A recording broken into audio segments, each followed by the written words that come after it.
Hello again, you may or may not have heard of YouTube Shorts, YouTube's relatively new short format video attempt. I've been trying it out and getting some quite interesting results, so let's head into the virtual studio.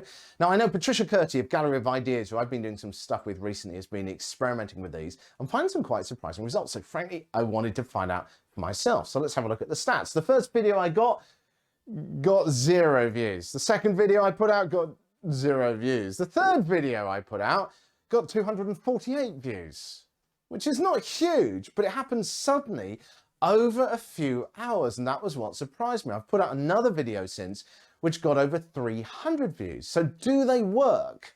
Well, the answer is it's too small numbers, frankly, right now to actually get an idea about whether they're effective. You know, are people coming from that to then go and listen to my podcast and my content or engaging with my website in any way? But it's still not bad figures if we're just launching a channel or trying to get some eyeballs on what we're doing for the first time, which is what I'm doing with my YouTube channel, for example. But there are a couple of things you need to think about if you want to try this format. Firstly, the video needs to be in portrait mode. So that's the one on the left there. And also the video needs to be no more than 60 seconds to be accepted for the shorts. But YouTube recommends that you use 15 seconds, which is pretty hard to deliver value compared to, you know, a quick video of a skateboarder landing badly on some railing to the sound of heavy metal music. Now, there are a lot of ways you could approach making these videos with video editing software, but I'll just very quickly show you how I did it and a lesson I learned as well about how I did it wrong. So first thing first was I clipped a little bit of a video that I had done from one of my original videos myself from there.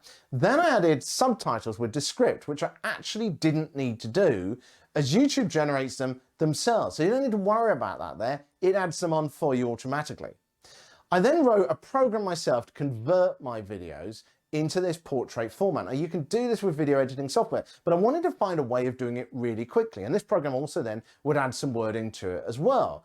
This then created the final videos, which you can see there with the words at the top. It's got a logo down there and the video in the middle. Now, I've covered the process a little bit more in detail in my podcast this week. I do need to improve the look of those a little bit as well. But the principle seems to be working. I would love to know if you've had any success with YouTube Shorts, though. I will carry on having a look at that. Let's move on to story 2 of 2 today and why online content creators could be the next global public speakers. Now, 2 weeks ago at the Innovation in Speaking conference for professional public speakers, of which I was a speaker, there was a speaker called Alan Stevens who made a few comments which to me revealed the opportunity for podcasters and content creators and frankly radio presenters and TV presenters to really make some success in the public speaking world. And he said public speakers need to become TV show presenters. Now, this felt like it revealed the fact that many online creators really do have a head start in this space over speakers who are not as tech and online savvy. A lot of public speakers have dropped out since everything went online because they just couldn't get up to speed with the technology needed to do things virtually. Public speaking has changed a lot over the past year due to COVID.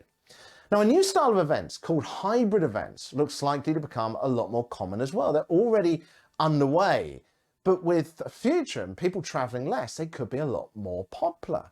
So in the room could be 100 people, but there could be 1,000 people watching online. The 100 people are going to require the traditional public speaking skills, but engaging the 1,000 online will require the presenting skills like looking into the camera. And here's another example. When I spoke virtually, I couldn't see the audience until the end. There was no theatre. Now, some speakers said how hard that was. But to online content creators delivering an engaging experience, to no one at the time of recording, is part of what you do. I'm certainly going to be trying this in my tests a lot more to see whether I can develop myself and learn skills from the public speaking world and vice versa. Now, in the next video next week, how it might be possible to promote yourself in a podcast guest spot, even from a busy, noisy airport lounge, and a case study of how one person turned a disastrous appearance on reality TV into a positive. If you can't wait, then everything is already on my website, canIMakeAHitPodcast.com, in the latest podcast episode. In the meantime, have a lovely rest of the week and a wonderful weekend, and I hope to see you next week.